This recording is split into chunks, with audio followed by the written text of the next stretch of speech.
महाराज की जय। ओम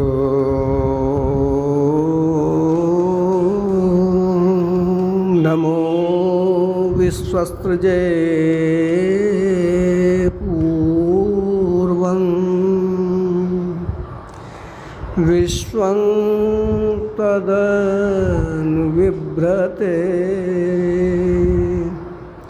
नमो विश्वस्य संहरते तुभ्यं त्रेधा स्थितात्मने नमः। धन्य धन्य सद्गुरु सुखद महिमा कही न जाय। जो कुछ कहूँ तुमरे कृपा मोते कछु न बसाय। श्री सद्गुरु महाराज की जय। एक बार जोर लगाएं हम लोग, बोलिए श्री सद्गुरु महाराज की जय। त्रैकाल सतत स्मरणीय अनंत श्री विभूषित परमाराध्य श्री सद्गुरु महाराज के त्रैलोक पावन पाद पद्मों में कोटिशः नमन। स्वनिवास में विराजमान महामहिमावान संत मत के वर्तमान आचार्य श्री के श्री चरणों में नमन। मंचस्थ तीर्थों को भी पवित्र करने वाले मुद मंगलमय श्रद्धेय महात्मागण, समुपस्थित साधक वृंद, धर्म प्रेमी सज्जन वृंद, धर्मशीला देवियों,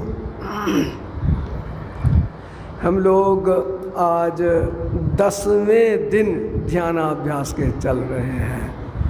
5 तिया 15, 5 दूनी 10, यानी 2 तिहाई बीत रहा, 1 तिहाई बचा हुआ है। और उसमें हम लोग प्रेम पूर्वक सुन भी रहे हैं। एक बात मैं कहना चाहूँगा, बड़ाई से थोड़ा यह कि बहुत बात हो गई सो नहीं। एक बार गुरु महाराज थे बैठे हुए सत्संग के बाद, सत्संग खत्म होता था तो बैठे हुए गपशप होता ही रहता था। उस समय में पुराना वाला जो सत्संग भवन ख्याल होगा आप लोग जो भी बना हुआ है, उसका आगे वाला बरामदा नहीं था बना हुआ, छोटे बरामदा था उसमें, एक बरामदा उसके बाद आगे बना था। गुरु महाराज से चर्चा चल रही थी, किसी ने कुछ कह दिया तो कहा उन्होंने कि मैं तो दास भी नहीं लिखना चाहता हूँ। आप सत्संग योग में पढ़ेंगे गुरु महाराज का जो आशीर्वचन है, सत्संग सेवक में ही, दास नहीं है, सत्संग सेवक में ही, यानी दास भी टाइटिल जो है साधारण नहीं है। सबते सेवक धर्म कठोरा। अब गुरु महाराज ही कहते हैं, हम लोगों की कौन गिनती है।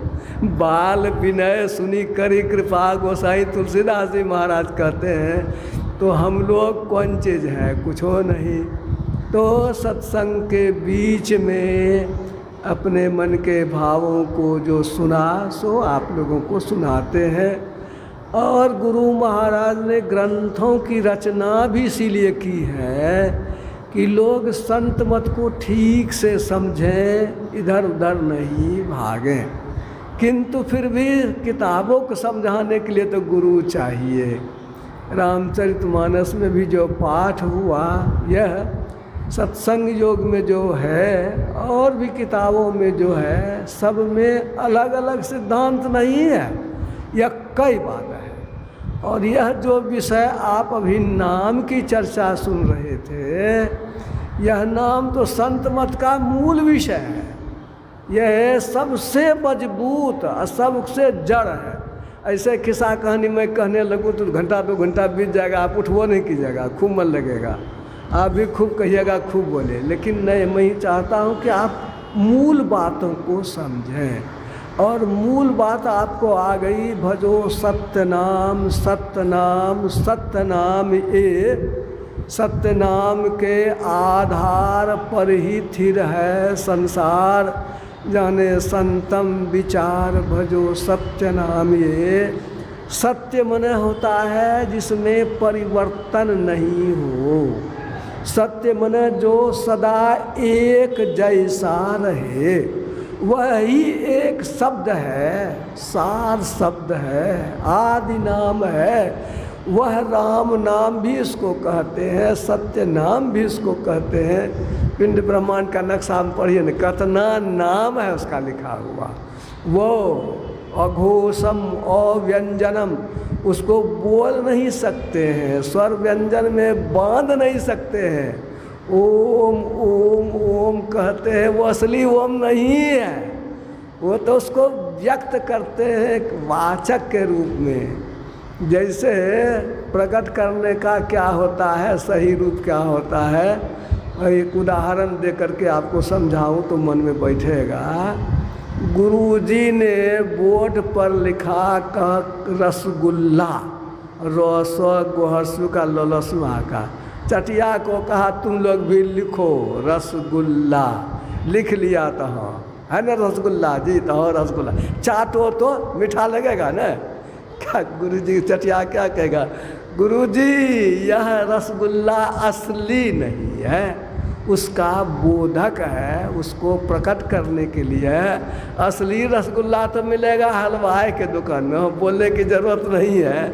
इसी तरह से हम लोग जो बोलते हैं, ओम कहते हैं, राम कहते हैं, शिव कहते हैं, यह वाचक है, असली नहीं है। असली तो आपको भीतर में मिलेगा। तो संक्षेप में थोड़ा मैं कहूँ और कि राम राम करे भव सागर तरे, सब लोग खिस्सा सुनने किए होंगे। बाबा जी हल्ला करते जा रहा था, एक तो सुग्गा था पिंजरे में, कहा है बाबा जी गड़बड़ बात, आप सही नहीं बोल रहे हो, सही देखो क्या है, राम राम करे राम राम कहे लौह पिंजर परे। देखो तो हम राम राम कहते हैं ना, लोहा पिंजरा में बंद है कि नहीं है। और जो हमारा मित्र लोग सब है, अब वो राम राम नहीं कहता है, तो जंगल में मस्ती से वो घूम रहा है, गड़बड़ हो गया कि नहीं हो गया। बाबा जी समझ गया, ये असली नहीं, वाचक के चक्कर में, प्रकटीकरण के चक्कर में है। तब उसे उसने समझाया, जुगती करे तो सहजय तरे, जुगती से नहीं करोगे बाबू तो काम नहीं होगा। और तब उसने बता दिया सांस को रोकने, प्राणायाम करने की विधि। सुग्गा को कहा तुम धीरे धीरे अभ्यास करके सांस को रोक लेना, और तब तुम्हारा कल्याण हो जाएगा, लौह पिंजर से छूट जाओगे। सुग्गा प्रैक्टिस करके सांस रोकने की कला में महारत हो गया और सांस रोक करके चितांग हो गया। मालिक देखता है अरे सुग्गा तो मरिए गया, वो पिंजरा को खोल करके सुग्गा को फेंक दिया, जैसे फेंक दिया कि फुर से उड़िए गया वो। ये जुगती से, जुगती की बात हुई। ये सत्यनाम कौन, जिसके आधार पर संपूर्ण संसार है, ये नाम के ही आधार पर, शब्द के ही आधार पर ये संसार टिका हुआ है। तो कई तरीके से मैंने इसको रखा, 2-3 दिन से हो रहा है। विज्ञान के ढंग से भी मैंने कहा था कि वो अंत में जो मूल शब्द है, सार शब्द है, वही, उसी से संपूर्ण संसार की उत्पत्ति हुई है। शब्दय माया जग उत्पानी, शब्दय केरी पसारा, वो शब्द का ही सब पसार है। राम राम सब कोई कहे, नाम न चिन्हे कोई, नाम चिन्ह सतगुरु मिले नाम कहावे सोय। वह नाम जो है आदि नाम पारस है, मन है मैला लौह पर सत ही कंचन भया, छूटा बंधन मोह। एक बार लोहा को पारस पत्थर से स्पर्श हो जाए तो लोहा रहेगा, वो थोड़ा ही तो सोना हो जाएगा, तो फिर दोबारा सोने की ज़रूरत ही नहीं है। और सार शब्द जो है, सत्य नाम जो है, राम नाम जो है, वह तो एक बार कोई यदि सुन ले तो उसका तो कल्याण हो ही जाएगा, यानी वह इस प्रकृति के बंधन से मुक्त हो जाएगा और संसार में रहते हुए भी उन मुनि मन उधरे, शरीर में है मन उधरे, सुतलो है तो आपको पता नहीं, आप सुने होंगे ना। बाबा देवी साहब ने गुरु महाराज को कहा पढ़ो लाला, और गुरु महाराज पढ़ने लगे और बाबा देवी साहब खर्राटा लेने लगे। इनको हो गया कि शायद बाबा सो गए तो पढ़ने से क्या फ़ायदा। पढ़ना जैसे बंद किया, बाबा देवी साहब कहते करे पढ़ना बंद कर दिया, तुम क्या समझते हो मैं सो गया? देखो तो तुम यह सब पढ़ा है ना, फिर सुना दिए समुच्चय। यह शक्ति होती है शब्द में। गुरु महाराज को एक साधक ने, साधु ने, पश्चिम में बड़े साधु ने चिट्ठी लिखी, आप नादानुसंधान के अभ्यासी हैं, मैं भी नादानुसंधान का अभ्यासी हूँ, क्या अच्छा होता कि हम लोग परस्पर बात करते। गुरु महाराज ने क्या जवाब लिखा? गुरु महाराज ने कहा मेरा विश्वास है जो नादानुसंधान का अभ्यासी है वह तो सर्वज्ञ हो ही जाता है, वह कहीं से भी किसी से भी बात कर सकता है, तो आप जहाँ हैं वहाँ से भी आप बात कर सकते हैं। जैसे मोबाइल है, आप दिल्ली में है कि पटना में है, जाना पड़ेगा कि बात कर लीजिएगा। उसी तरह से नादानुसंधान का साधक तो कहीं भी बात कर ही सकता है। तो समझ में आ गया उसको भी कि हम कितना पानी में हैं। गोया ये जो सार शब्द है उसमें जिसकी सूरत लग गई उससे उसको कोई अलग कर नहीं सकता है। उस पर बिजली गिर पड़े, बाघ उसको खा जाए, कोई फर्क नहीं पड़ता है। उसकी सूरत को एक बार यदि सुन लिया तो उससे अलग नहीं कर सकता है। ये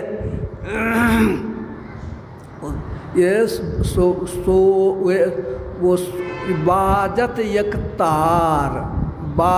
यक तार सुनब दिन रतिया अविगत तार अलख गति बाजत सुनत सुनत शीतल भई छतिया। ये वो जो सार शब्द को जो सुन लेते हैं वो शीतलता, मधुरता, वो स्थिति होती है। वो रात दिन सोवत जागत किसी भी समय नहीं, हर समय में बाजत यगतार सुनत दिन रतिया, ये होता है उसकी स्थिति। ये तो मानस ध्यान, ये दृष्टि साधन के लिए भी कहा। सोवत जागत उठत बैठत टुक विहीन नहीं तारा, एको बेर नहीं छूटेगा यदि सही बिंदु पकड़ा जाएगा तो। यह नहीं कि पकड़ा छूट गया।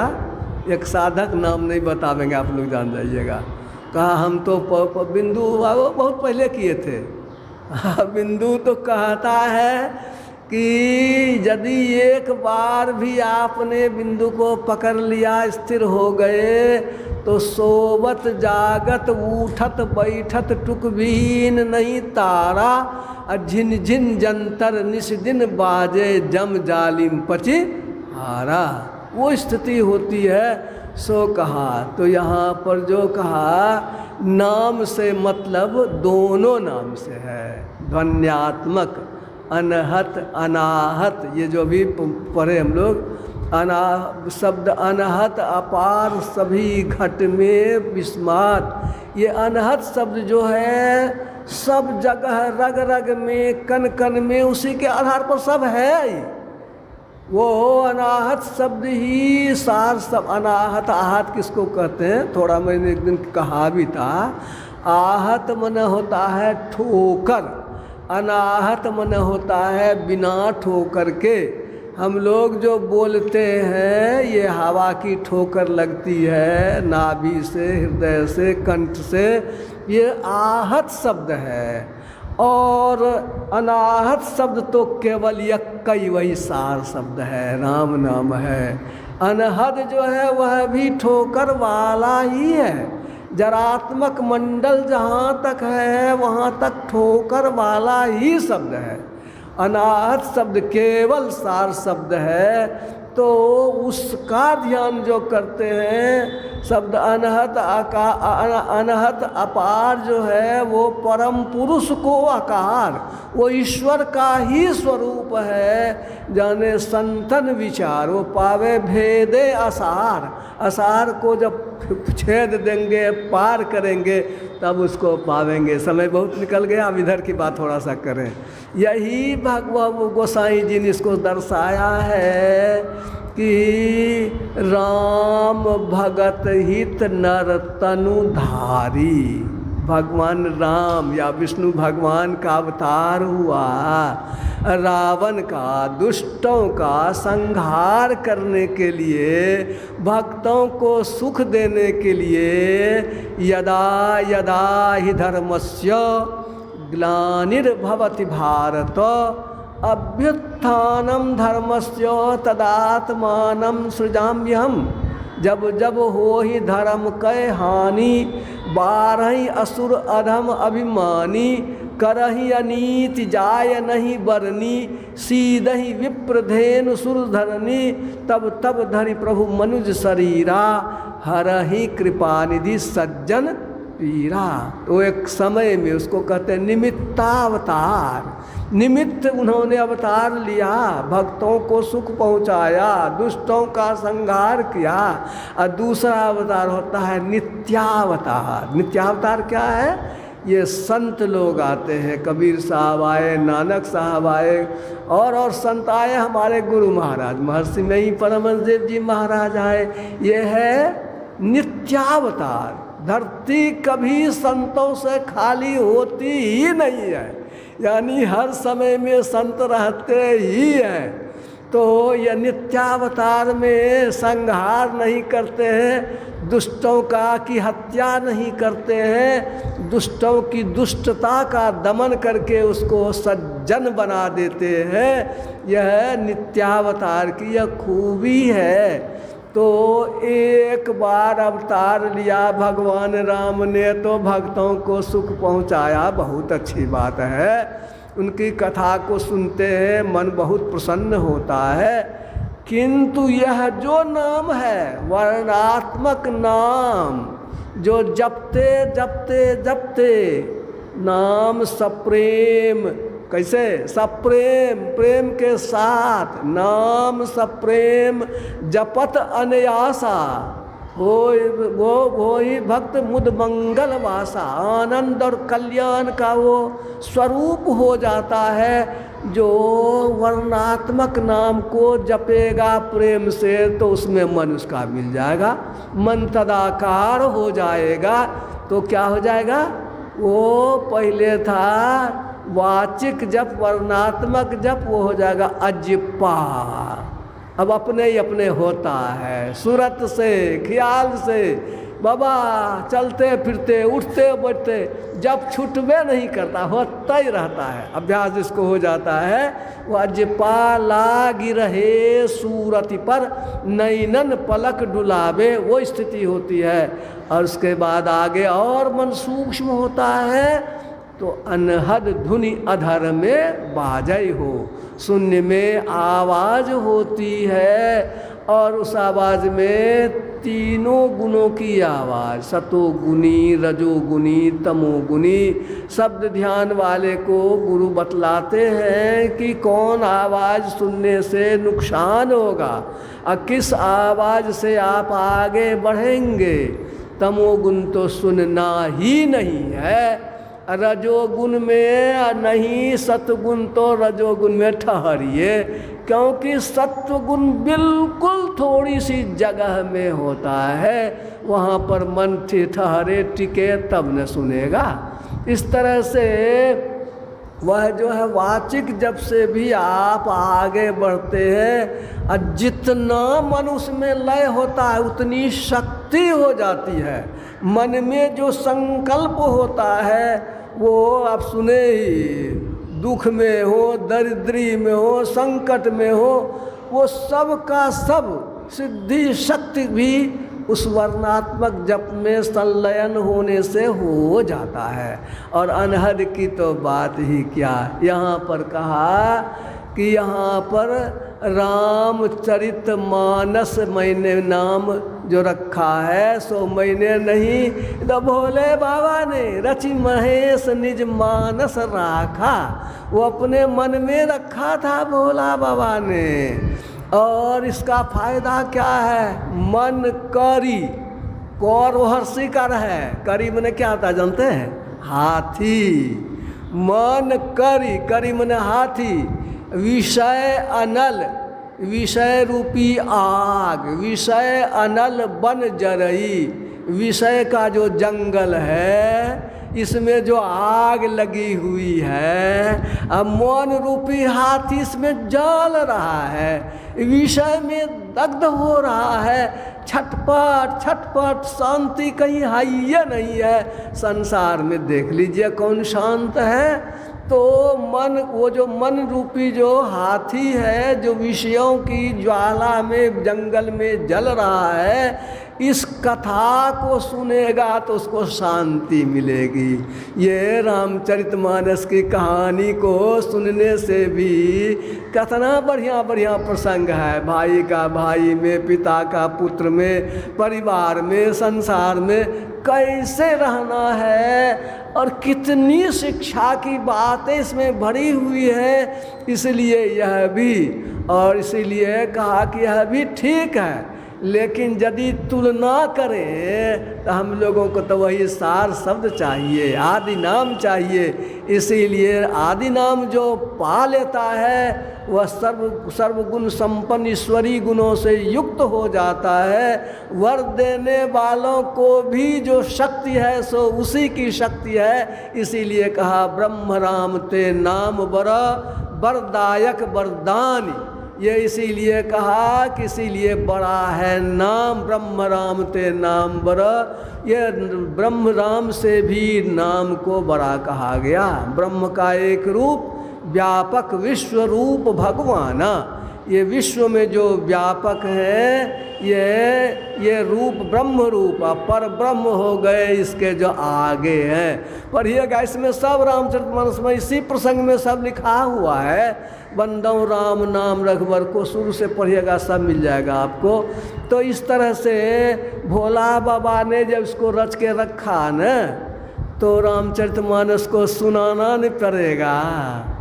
कहा कि चार ये जो ताला भगवान श्री राम के चरित्र का समुदाय क्या है, ये तालाब की तरह है। कथा सगुन जो करऊ बखानी, सोई स्वच्छता करई मलहानी।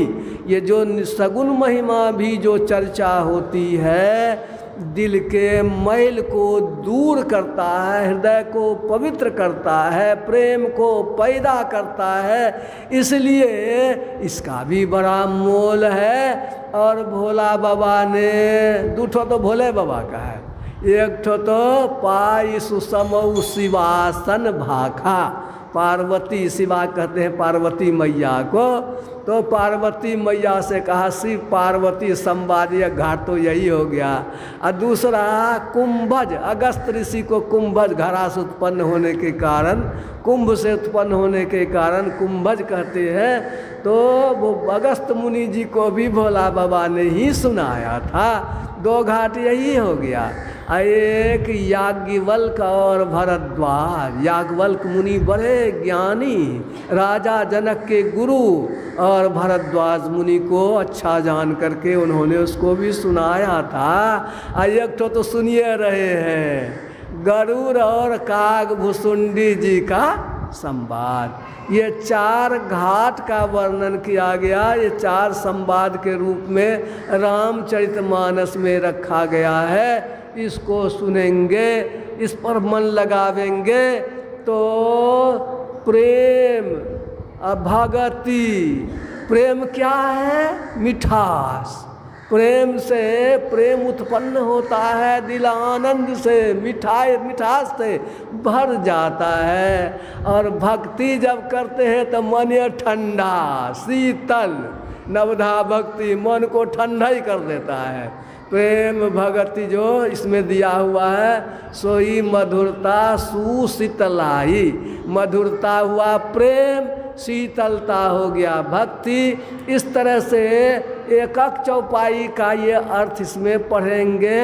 तो अभी तो मैंने थोड़ा कहा, आप घर पर सबको रामचरितमानस है, गुरु महाराज की व्याख्या सहित जैसा बाबा ने पढ़ा पढ़ते जाएंगे सो। और राम नाम जो असली, सत्य नाम असली, उसी में जो कहे आदि नाम, वो गुरु महाराज का जो भजन है जो सुनाया गया, भजो सत्य नाम सत्य नाम सत्य नाम, ये वो सारी बातें उसमें हैं। और इस सबको खूब मनन करेंगे, दिल में विचारेंगे और इससे इसके मुताबिक जीवन को बनावेंगे तो बड़ा कल्याण होगा। 5 बज गए, अब आगे बढ़ना संभव नहीं है। बोलिए श्री सद्गुरु महाराज की जय।